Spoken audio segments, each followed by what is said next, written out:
Hello guys, welcome back to care gaming Tamil. நான் அதை அவங்க கிருத்தி ரோஷன் பேசிட்டு இருக்கேன். நம்ம இந்த வீடியோ என்ன பார்க்க போகிறோம்னு பார்த்தீங்கன்னா, நம்ம போன வீட்டில் பார்த்தீங்கன்னா ஜாம்பிஸ் வந்து சானிடைசரில் இருக்குன்னு சொல்லி நம்ம வந்து ப்ரூஃப் பண்ணியிருப்போம். அது சாம்பட்டுக்கு நிறுவனத்தில் போயிட்டு கீழே நிறைய ஃப்ளோர்ஸ் பார்த்துருப்போம், அதுக்கு டெத் பாடிஸ்லாம் பார்த்துருப்போம். இன்றைக்கி அதை தவிர்த்து நான் ஒரு தியரி மாதிரி வச்சுருக்கேன், அதை உங்கள்கிட்ட சொல்ல போகிறேன். ஓகேவா? அந்த 9 நிமிஷம் கொஞ்சம் நான் தியரி பார்த்தா சொல்கிறேன், ஒரு கதை மாதிரி உருவாக்குறேன். நீங்கள் பார்த்துட்டு அந்த கதைக்கு எவ்வளோ ரேட்டிங் கொடுப்பீங்கன்னு சொல்லிட்டு மறக்காமல் நீங்கள் கமெண்ட் பண்ணிட்டு போங்க. மோஸ்ட்டாக பார்த்தீங்கன்னா நம்ம சாம்போடெக் பார்த்தோம், அதுக்கு ஒரு சாம்போடெக்லேருந்து கடத்திட்டு வந்த பார்த்தவங்க எங்கேருந்து கடத்திட்டு வந்தாங்க பார்த்தாங்க, அதான் பார்க்க போகிறோம். ஓகேவா? ஃபர்ஸ்ட் ஆஃப் ஆல் நம்ம அந்த நான் சொல்கிற இடத்துல நான் இப்போ மார்க் பண்ணுறேன், நம்ம அங்கே போக போகிறோம். ஓகேவா? ரொம்ப லாங் ட்ராவல் தான். ப்ளூபெரி வில்லேஜ் இது வந்து பார்த்திங்கன்னா நம்மளோட லாஸ் சாண்டாஸில் தான் இருக்குது. ஓகேவா? முதல்ல நம்ம அங்கே போகலாம். ஏன்னா அந்த சாம்பாட்டுக்கு நிறுவனம் தான் நிறைய பேர் அந்த கொண்டிருக்காங்க. ஓகேவா? அதாவது நம்ம போன எபிசோடில் பார்த்துருப்போம், நிறைய பேர் அந்த கொண்டு குவிச்சிருக்காங்கன்னு. அதோட வீடியோ லிங்க் நான் ஃபஸ்ட்டு கமெண்ட்டில் ஆட் பண்ணுறேன், நீங்கள் பார்த்துக்கோங்க. அதாவது பார்த்தீங்கன்னா இப்போ வந்து அங்கே எந்த ஊர்லேருந்து அதை கடத்தி வந்தாங்க, அதான் பெரிய ஒரு சிட்டிலேருந்து கடத்த முடியாது. ஏன்னா கடத்தினா அங்கே வந்து ரிச் பீப்புள்ஸ் நிறைய பேர் இருப்பாங்க, ப்ளஸ் எல்லோரும் எஜுகேட்டடாக இருப்பாங்க. நம்ம கிராமத்தில் கடத்தலாம், ஏன்னா கிராமம் வந்து கொஞ்சம் எஜுகேஷன் இல்லாமல், அதாவது அவங்க அவ்வளோ காசை வந்து எப்பவும் பார்த்துருக்க முடியாது. அதான் அவங்க குறி வச்ச ஒரே இடம், எந்த இடம் தெரியுங்களா? ப்ளூபெரி. இங்கே பாருங்கள், இவர் ஓடுறாருங்க, இவர் தான் முக்கியங்க. இவரை பிடிச்சி ஆகணும். ஏன்னா இவர் தான் மியூட்டன்ட்டு. நீங்கள் நான் யார் உருவத்தை கேள்விப்பட்ட நினைக்காதீங்க. நீங்கள் நான் சொல்கிறது மட்டும் கேளுங்களேன் கொஞ்சம். அதாவது எல்லா என்பிசிக்குமே முடி இருக்குங்க, இவருக்கு மட்டும் தான் முடியே இருக்காது. எங்கேயுமே ஐப்ரோஸ் கூட முடி இருக்காது இவருக்கு. அந்த லெவலில் ஒரு ஆள் தான் இவர். அப்போ இது நோயின்னு சொல்ல முடியாது, நம்ம கண்டிப்பாக நோயின்னு சொல்ல முடியாது. ஏன்னா அவரோட பல்லு கூட அப்படி இவர் எவ்வளோ ஸ்கின்னியாக இருக்க பாருங்கள். ஏன்னா இப்போ அந்த டிசீஸ் வந்தாலும் அவங்க கொஞ்சம் குண்டாவது இருப்பாங்க. இவங்க எப்படி இருக்காங்கன்னு பாருங்கள், அவ்வளோ கொடூரமாக இருக்காங்கங்க. நமக்கு இன்னொரு ஆள் கிடச்சாச்சு, இவரை டெஸ்ட் பண்ணிடலாம். பாருங்கங்க, ஆள் பார்க்க சைக்கோ மாதிரி இருக்காங்க. அங்கே பாருங்கள், அவன் பல்ல பாருங்கள் எவ்வளோ உடஞ்சி போய் ஒரு மாதிரி இருக்குது பாருங்கள். அவனோட கண்ணியுமே அவனோட மண்டை வேறு ஒரு டூம் ஷேப்பாக இருக்குது, மெக்காவட்டி மாதிரி இருக்குது. இங்கே பாருங்கள் எப்படி இருக்குன்னு, செஸ்ட்டு எப்படி, ஐயோ ரொம்ப ஸ்கின்னியாக இருக்குங்க. ஓகே, இவனை தெரியாமல் போட்டு தள்ளிட்டேன். நமக்கு அது பிரச்சனை கிடையாது, நம்ம என்ன ரிசர்ச் பண்ண போகிறோம். இப்போ நீங்கள் நினைக்கலாம், நீ சைக்கோவா அவன் சைக்கோவான்னு நினைக்கலாம். பட் அதை கேட்கக்கூடாதுங்க, ஏன்னா நம்ம ஒரு ரிசர்ச்சர். ஓகே, நம்ம ஒரு டிடெக்டிவ் மாதிரி. இப்போ அடுத்து என்ன பார்க்க போகிறோன்னு பார்த்தீங்கன்னா, அடுத்து நீ எங்கிட்ட உருட்டிகிட்டு இருக்காத நீங்கள் சொல்லுவீங்க, அதுக்காகவே முட்டை கொடுக்கறதுக்காக ஒன்று வச்சுருக்கேன். அதாவது ப்ளூபெரியில் நமக்கு சேஃப் ஹவுஸ் உண்டு. ஓகேவா? இன்றைக்கி ரொம்ப ஜாம் ஆகுதுங்க எனக்கு. ஓகே, இது யார்? தாய்க்கிழவி, ஓடிடி தாய்க்கிழவி, சாவு. ஓகேங்க, அங்கே பார்த்தா போலீஸ் லைன் டூ நாட் கிராஸ்ன்னு இருக்கும். அப்போது நான் என்ன கதை வச்சுருக்கேன் பார்த்தீங்கன்னா, அதாவது ப்ளூபெரி இந்த ஊருக்கு தெரியுமா, அந்த ஊரில் இருந்தால் மக்களை கடத்திட்டு போகிறாங்க சாம்பாட்டுக்கு நிறுவனம்.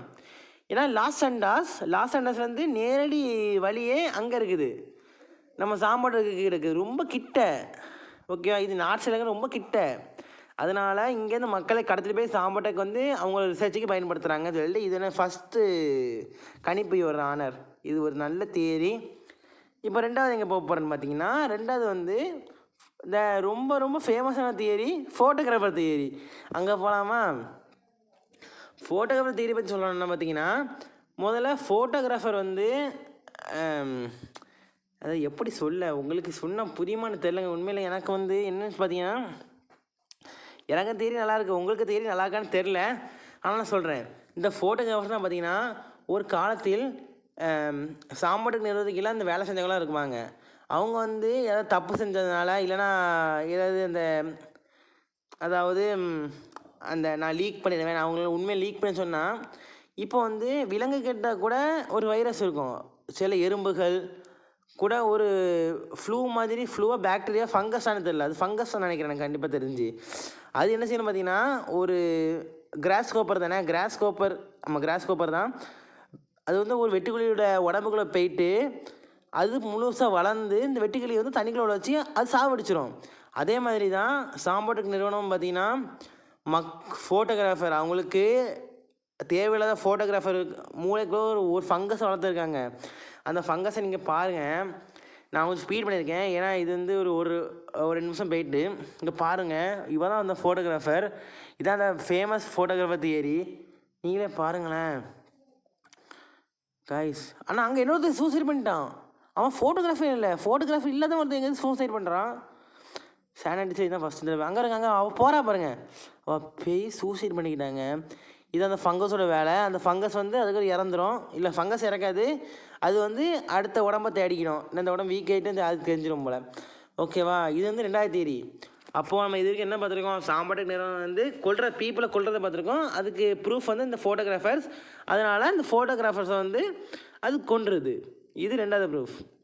3வது ப்ரூஃப் வந்து அவங்க வில்லேஜ் பீப்புளை மட்டும் தான் கடத்துகிறாங்களா, இல்லை யார் தான் தனியாக காரில் வாராங்களோ எல்லாரையும் கடத்துறாங்க. ஏன்னா சான் ஃபெரர்லேருந்து பீப்புள் கடத்துறது ரொம்ப ஈஸி. ஏன்னா பார்டர் டு பார்டர் தான் கொஞ்சம் கஷ்டம், அதுவும் காசு கொடுத்து கடத்திடுவாங்க. பட் அவ்வளோ பீப்புள் போதுமா ஒரு எக்ஸ்பெரிமெண்ட்டுக்கு? அதனால தான் யார் தான் காரில் வாராங்களோ, இங்கே பாருங்கள் எவ்வளோ கார்ஸ்னு, 2 கார்ஸ் இருக்குது. ஃபர்ஸ்ட் ஆஃப் ஆல் இந்த நம்ம வந்து ஒரு காரை பார்க்கலாம், கீழே ஒரு கார் இருக்குது. ப்ரோ இங்கே பாருங்கய்யா, சாம்பாட்டுக்கு நிறுவனம் எவ்வளோ கொடுமை பண்ணுறாங்கன்னு பாருங்கள். ஏன்டா இப்போ கேமரா நான் இப்போ ஸ்னைப்பரை தான் ஜூம் பண்ணணும் கொஞ்சம். இங்கே பாருங்கள், கார் எப்படி நொறுக்கப்பட்ட நிலைமையில் எப்படி கல்லவுட் அடித்து எப்படி இருக்கும் அந்த மாதிரி தான் இருக்குது உண்மையிலேயே. இங்கே பாருங்களேன் எப்படி இருக்குன்னு, எப்படி உடஞ்சி அந்த டிக்கிக்குள்ளே உண்மையில ஒரு பாடி வைக்கலாம். அந்த டிக்கிக்குள்ளே ஒரு பாடி வச்சுருக்கலாம், இல்லை அதுலேருந்து ஒரு பாடி வேணால் எடுத்துருக்கலாம். இது எப்படின்னு எனக்கு தெரில. உண்மையான தேரி போய் பார்த்தீங்கன்னா அவங்க ஆள் நடமாட்டம் இல்லாத ஒரு 12 மணி 1 மணி அளவில் இந்த மாதிரி அவங்க பண்ணியிருக்க எனக்கு அதிகம் வாய்ப்பு இருக்குது. சாம்பார் இங்கே இந்த கார்லேயும் அதே மாதிரி தான். அப்போ சைக்கோ கில்லர்ஸ் அவங்க.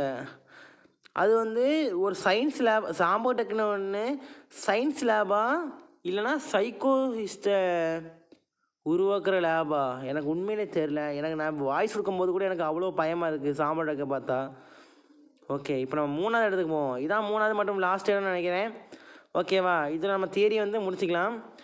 ஓகே, 3வதுன்னு பார்த்தீங்கன்னா நம்ம திரும்ப நம்ம லாஸ்ட் சான் ஆண்ட்ரீஸ், அதில் என்னன்னா பொலமோ க்ரீக்னு ஒரு இடம் வந்து அங்கே தான் நம்ம பார்க்க போகிறோம் 3வது தியரியை.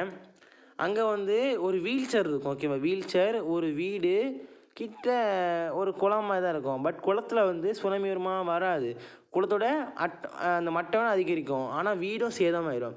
அங்கே வீடு சேதமாகாது, வெறும் ஒரு வீல் சேர் மட்டும் இருக்கும், அதுவும் சேதமாகாது. அப்போது சாம்போட்டக்கு வந்து யாரை டார்கெட் பண்ணுறாங்க, வீட்டில் தனியாக இருக்கிறவங்க, ஆள் நடமாட்டம் இல்லாத இடத்துல வசிக்கிறவங்க. இப்போ இந்த சிட்டி இது மாதிரி இடத்துல வந்தால் நான் தான் ஹலோ ஹெல்ப் பண்ணி கூட எல்லாம் வந்துடுவாங்க. பட் ரோடு அவுட் சைடில் வாழ்கிறவங்க, அதாவது இந்த கண்ட்ரி பீப்புள்ஸ், நேட்டிவ் பீப்புள்ஸ், அவங்கள தான் டார்கெட் பண்ணுறாங்க சாம்போடெக் நிறுவனம்.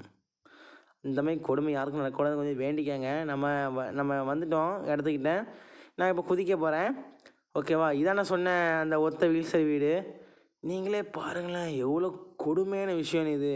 நீங்கள் சொல்லலாம் ப்ரோ சுனாமி வந்திருக்க ப்ரோ, பக்கத்தில் தானே ப்ரோ கடல் இருக்குன்னு. சுனாமி வந்தால் இந்த பாலம் எவ்வளோ பழமையானது, அதையும் அடிச்சுட்டு போகல. இந்த வீடு எவ்வளோ பழசாக இருக்குது பாருங்கள். நான் உள்ளே போய் காமிக்கிறேன் உங்களை. பட் இங்கே ஏதோ சேயோசமாக நடந்திருக்குன்னு எனக்கு தெரியுது. இங்கே பாருங்களேன், இந்த அட்டைப்பட்டியாக எடுத்துகிட்டு போகாமல் இருக்குது. இங்கே ஏதோ சேயோஸ் கண்டிப்பாக நடந்திருக்கு. யாரோ தன்னை காப்பாற்றிக்க இவ்வளோ மறைஞ்சி ஒளிந்து வாழ்ந்துருக்காங்க. பட் அவங்கள சாம்போட்டை கூட இல்லை, சாம்போட்டை கண்டிப்பாக தூக்கிட்டு போயிருக்காங்க எல்லாரையும். இங்கே பாருங்களேன் எப்படி இருக்குன்னு. சத்தியமாங்க இந்த மாதிரி ஒரு விஷயத்தை நான் எதிர்பார்க்கவே இல்லை. இந்த வீல் சேர் பாருங்க எவ்வளோ ரஸ்டியாக இருக்குன்னு. ஓகேவா, இதோட நான் அந்த வீடியோ முடிச்சுக்கிறேன். ஏன்னா இதோட இந்த தியரியும் முடியுது. உங்களுக்கு வேறு ஏதாவது கண்டிப்பாக தியரி இருந்தால் மறக்காம கமெண்ட் பண்ணுங்கள். இந்த வீடியோ பிடிச்சதுக்கு நம்புகிறேன். இந்த வீடியோ பிடிச்சா மறக்காமல் லைக் பண்ணுங்கள், ஷேர் பண்ணி சப்ஸ்கிரைப் பண்ணுங்கள். இன்னொரு வீடியோவில் உங்களை வந்து மீட் பண்ணுற வரைக்கும் யுவர் ஷைனிங் ஆஃப் கீர்த்திக்.